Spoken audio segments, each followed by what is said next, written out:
My rule of thumb would be, to focus on some place that you're really passionate about. We've covered a lot of ground on our conversation today. Like my undergrad was interested in understanding, how people work and communicate, which is fundamentally at the core of marketing. And then, as I got into advertising, which is a piece of marketing, and then, sort of digital marketing, which, brings in another layer, and analytics, which is just another framework. I've enjoyed learning about each of these different aspects of marketing because marketing's a passion area for me. And so, working on a business that, maybe takes a little longer to get the results that I want, but it's in an area that I'm passionate about, doesn't feel like it takes too long because I still am enjoying the process of learning along the way. And so my advice would be to make sure that you're working in an area that you are passionate about, not just where you see a good business opportunity.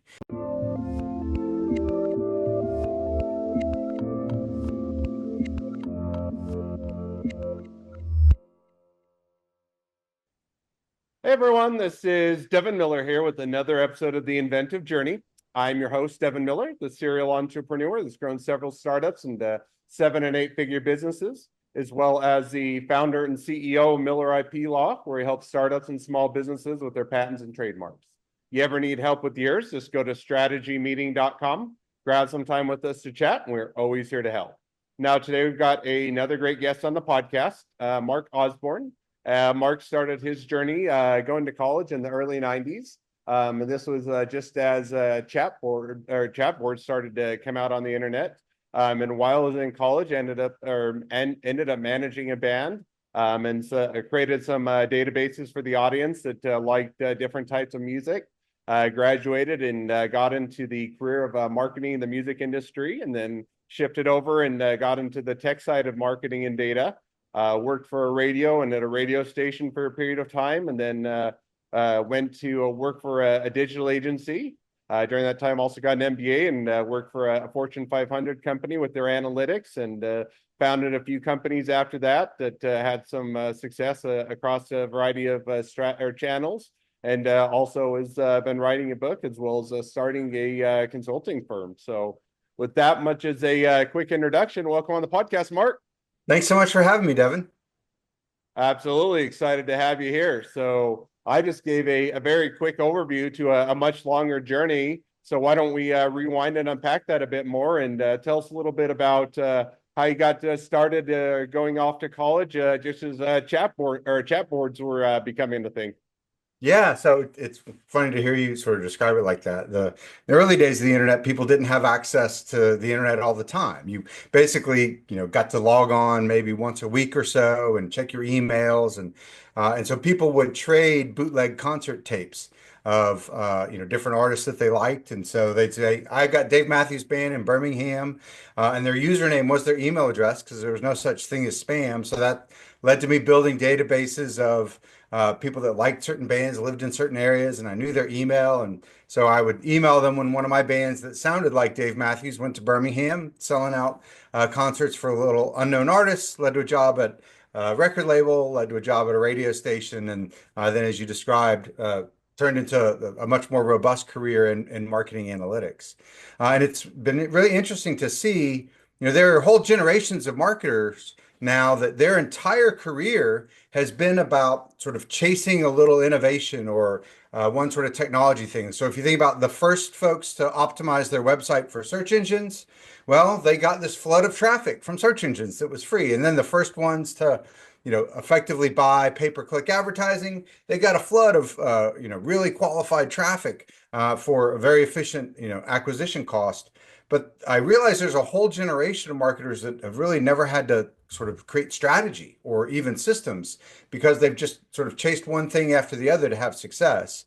And that was a successful strategy for some time. In the early days of the marketing technology landscape, the MarTech conference, they put out a landscape of all the different companies that are there to help companies, either their technology or data or some combination of the two. And when they first started publishing this list, it was about 150 different companies on there, different technologies. This year, there's over 10,000. So just the proliferation of innovation has meant that it's impossible to just sort of chase a solution to find success. And in fact, the companies that are having success today are those that are building systems that they can then layer in technology or data, whether that's AI or other technologies. And so that's I wrote a book on that last year that went So yeah, over. and we've already jumped to the present day, but we want to make sure that they kind of capture that full journey. So let's, before we get Sure. to the book on that, and definitely we'll make sure to highlight on that, but Yeah. rewind a little bit, kind of walking us through a bit of that journey that led up to writing the book and those other items. So you were, maybe setting the stage, 90s, getting in the chat boards, and you started to touch on it. But while you're in college, you started kind of getting into managing bands and then also doing databases as to match people with the bands that have different types of music. Maybe unpack that a bit for us. That's right. Sure. Yeah. I mean, today we would call it, behavioral targeting, or, email marketing. But back then it was basically just using Lotus 123 because Microsoft Excel didn't exist yet, to essentially build lists of folks and then, use those folks to send out emails. There was, again, also no such thing as spam. So I could just do it from, my Hotmail or whatever my GeoCities account was that I was using to connect with folks. So now, so you do that during college and kind of, did you do that throughout all of college and kind of manage bands and also do the database, or kind of over, or what period of time, and how did you balance that with studying and getting the degree? Sure. So, it was I grew up in a very conservative household. I didn't really watch TV or listen to music until I left home. But of course, as soon as I got to college, I went to my first concert and was totally enamored. So immediately the next day, joined the like campus programming board, which is who books all of the bands for school, and then joined a band myself, and so got really involved with that as sort of my hobbies within college. I was the social chairman for my fraternity, so booked bands for the fraternity as well as for the college. And so then started doing this marketing on the side while I was in school. And then actually after school, moved to Nashville, wrote and sold songs myself while also managing bands. And really sort of starting to develop that marketing muscle while I was marketing my own product. Got it. So now, so you do that, or while you're doing it in college. Now, what did you study while you're in college, or what was kind of the focus there? Yeah, my undergrad was in actually organizational and behavioral psychology. It's still something that I'm really passionate about and understanding is the way that people work together in groups, and then the way to communicate with people to sort of maximize their performance in group settings. I did my one of my senior presentations on the effect of physical stress on work groups. And then I actually convinced one of my professors to let me go for a 6 week trip sailing around the island of Puerto Rico on a traditionally rigged sailing vessel. So I integrated all of the research on stress impacting, sort of work behavior and work dynamics, and then sort of experienced it myself, working, 24-hour shifts, hauling in lines and sheets, battling storms, working on a team. This boat around Puerto Rico, and then integrated the two of those into my paper. Well, sounds like it was an awesome experience and provided some fun opportunities. So now as you're doing that, so you're managing the bands, using or leveraging the database, doing the studies as well as some of the other opportunities. Now as you're coming out of school, kind of where did your journey evolve to, or kind of what was the next phase of things? Sure. Well, actually, right after school, I moved to Nashville and would continue to do sort of the marketing of bands and both bands I was in, as well as other people's bands, as well as touring around and writing and selling songs. Awesome. So now you did that. So kind of walk through. So you did that kind of over, or what period of time? And so I think Yeah, I at did some that for point about. you kind of shifted from doing the marketing and doing the music industry to kind of getting more over to the tech side of things, as well as the marketing and managing of data and those type of things. So maybe walk us through a bit of that evolution. Sure. So I did that for about 5 years after school. And through that, started to develop some relationships with folks at record labels and doing some marketing for them and putting together some of those campaigns. And then a job came along at a radio station, and it actually was within the radio station, but on sort of the digital marketing team. The radio station was starting to build its database of listeners and then sell that database of listeners to different advertisers as part of bringing in that listener. They'd ask for their email address and of course their name and their physical address, but then also do you prefer pizza or hamburgers and all of these other different things. So now they had this database that they could go sell. Well, we know they like pizza and then we know they live in your neighborhood, so or they live near your pizza restaurant. Don't you want to buy an email blast to this audience? And so I was putting together those types of promotions, and that led to building more and more relationships with those advertisers. As I was brought in to be sort of the technical expert on how do we do this and what does it look like, which then led to actually moving straight into a more formalized sales role. And through steady work and steady progression, I actually grew up to manage the entire sales team for a top 10 station in a top 10 market. So we had both sales and marketing, where we were out, working with advertisers both locally and nationally to put together ad campaigns. And we did such a good job of that that we actually drove our biggest competitor off the air. Well, that's awesome. Sounds like it was a lot of fun and had some great success at it. So you shifted over, did that with the radio station. Now, how long did you stay with the radio station and kind of work in that industry? Yeah, so I worked in that industry for about 10 years, but I realized that radio was very slow to adapt to new technologies.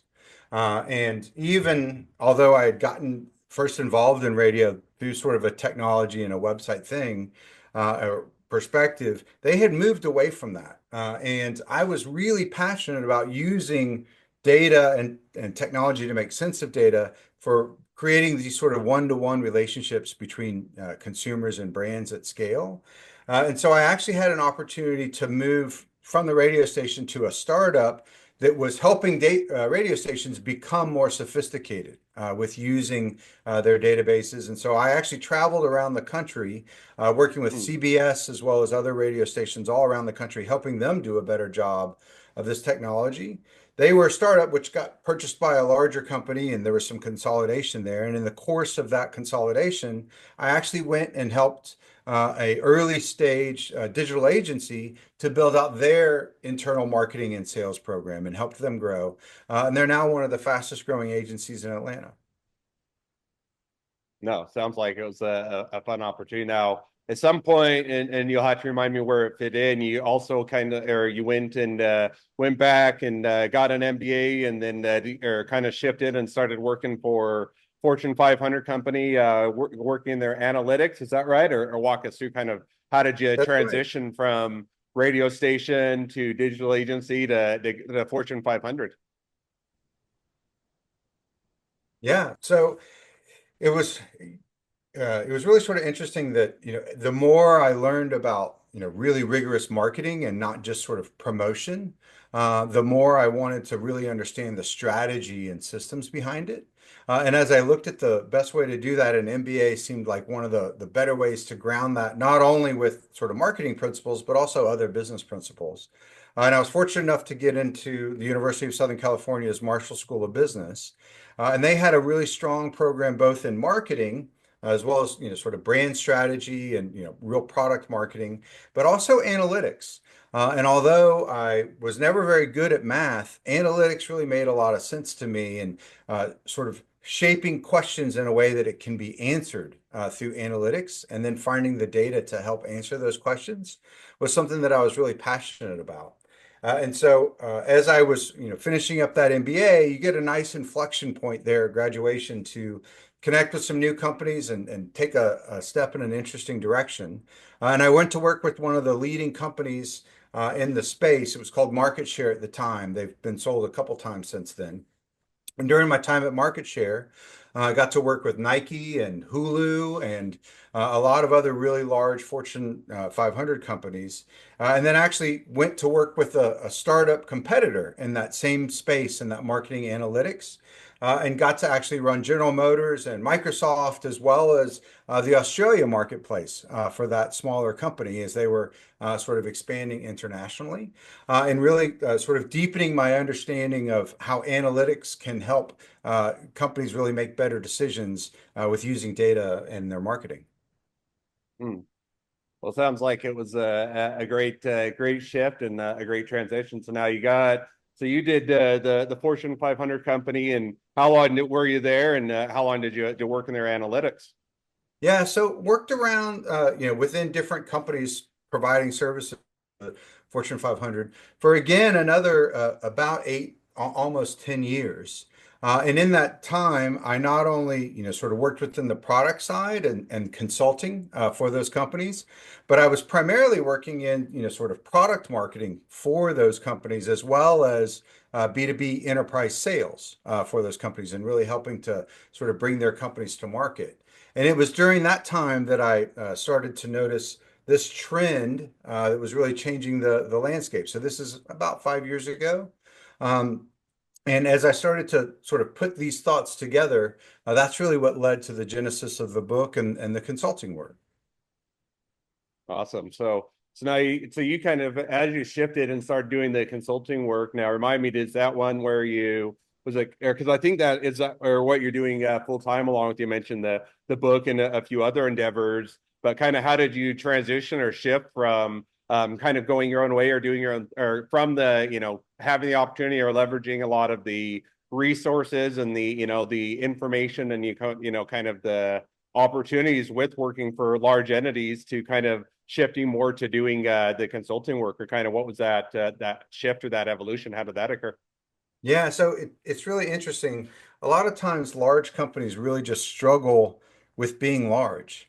And oftentimes they can see, well, this would be a better way to do things, but they either have, sort of tech debt that prohibits them from being able to take advantage of that, or sort of organizational debt. Well, we've always done it this way, or even sort of a people debt of, well, this person is never going to do it that way. And this person's been here so long and knows where all the bodies are buried, so they're not going to leave. So I saw a lot of the sort of limitations that larger companies have, and really wanted to, sort of take what I had learned with those larger companies and some of the good things that they do, but also some of the training that I had developed along the way, and bring those to smaller companies that could be more agile and then take advantage of those opportunities in the marketplace.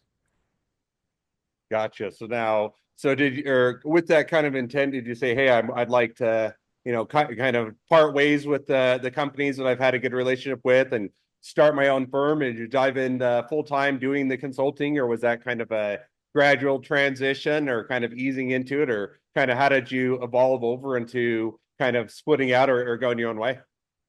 Yeah, more of a transition, and partly because I wanted to take the time to really sort of build the systems that would create scale, rather than having to jump into everything all at once and not have much runway. By being able to sort of transition and work with some of those clients, I started to sort of create that infrastructure that made it a lot easier transition. Gotcha. So now, so with that, kind of make that shift. Now, what kind of time frame was that around, or when did you make that leap? Yeah, over the last couple years.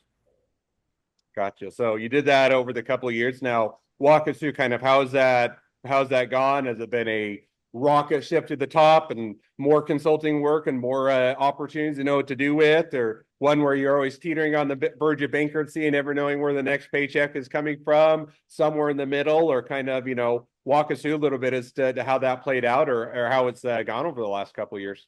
Yeah, so what do they say? Every overnight success is 10 years in the making, something like that. And I certainly had an expectation that, well, once I published a book, there would just be a line of people waiting to work with me, which of course, unfortunately, isn't true. It has been helpful in sort of opening more doors and giving me more credibility and a platform to speak to. But I've really sort of tried to take it as a gradual progression rather than wanting it to be a rocket ship. Because oftentimes what happens is if you grow too fast, that can be just as dangerous as not growing enough.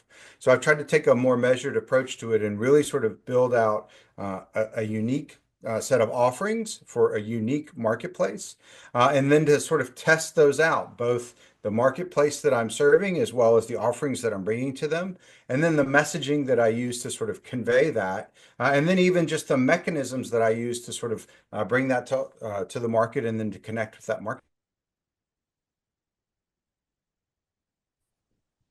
Awesome. Well, it sounds like it's been a fun evolution. I definitely agree that there's always that overnight success is 10 years in the making. So kind of with that, if you're to now look out kind of to the next 6 to 12 months, as you've now taken the last couple of years, built things out, got the book written, kind of working on growing the consultancy. Where do you see kind of that next 6 to 12 months headed for you?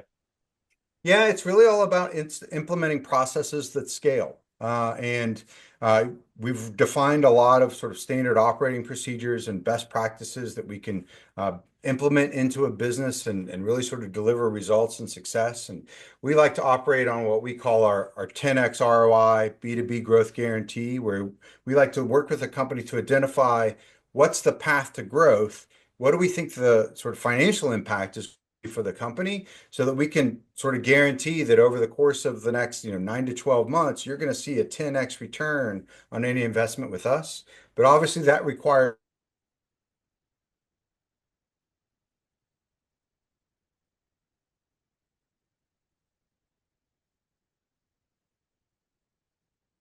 implement those.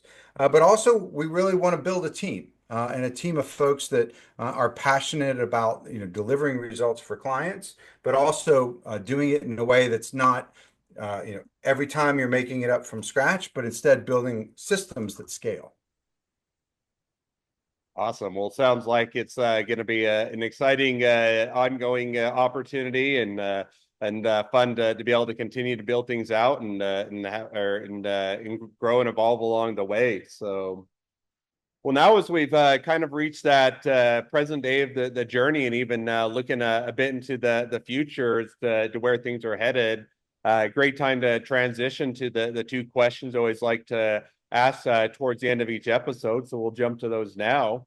Sure. So the first question I always like to ask is, along your journey, what was the worst business decision you ever made, and what'd you learn from it?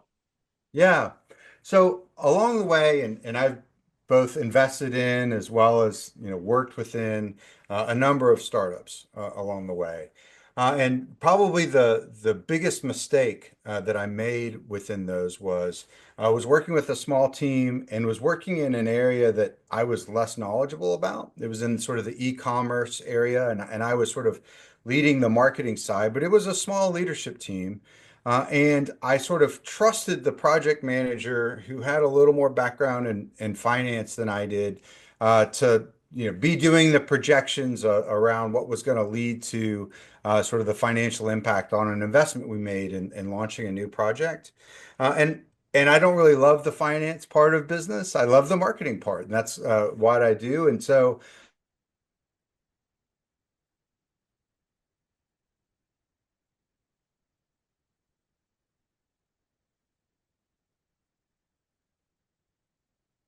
on it, and I should have gotten more involved. And ultimately, that initiative didn't wind up working out, and we put a lot of resources into it that would have been better put someplace else. And so we missed an opportunity to really grow the business in some interesting ways. And it was one of those things that I kind of knew he wasn't sticking to the timetables that he wanted to, or that the projections were based on.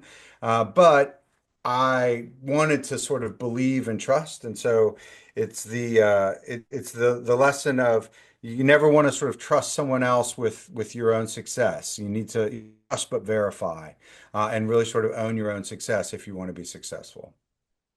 No, it makes sense, and it's always a balance of sometimes focusing on the places where you can add the most value, do the best work, bringing others on and having them do that, but also having the understanding the bandwidth and the background to make sure that everything gets done and taken care of by everybody involved is always an easy place to make mistakes, but also a great place to learn from. Yeah. Now, second question that I like to ask is, so now if you're talking to somebody that's just getting into a startup or a small business, what would be the one rule of thumb that you'd recommend? My rule of thumb would be, to focus on someplace that you're really passionate about. We've covered a lot of ground on our conversation today. Like my undergrad was interested in understanding, how people work and communicate, which is fundamentally at the core of marketing. And then, as I got into advertising, which is a piece of marketing, and then, sort of digital marketing, which, brings in another layer, and analytics, which is just another framework.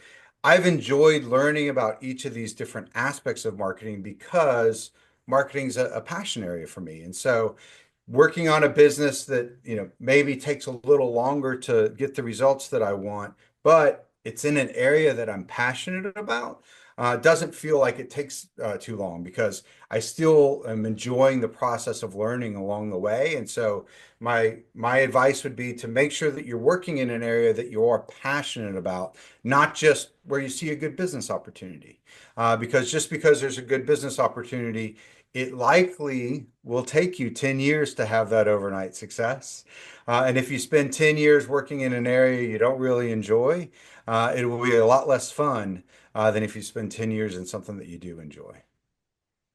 No, I think that's definitely a great rule of thumb and a great takeaway for everybody. So, well, now as we wrap towards the end of the episode, if people want to reach out to you, they want to be a customer, they want to be a client, they want to be an employee, they want to be an investor, they want to be your next best friend, any or all of the above, what's the best way to reach out to you, contact you, find out more?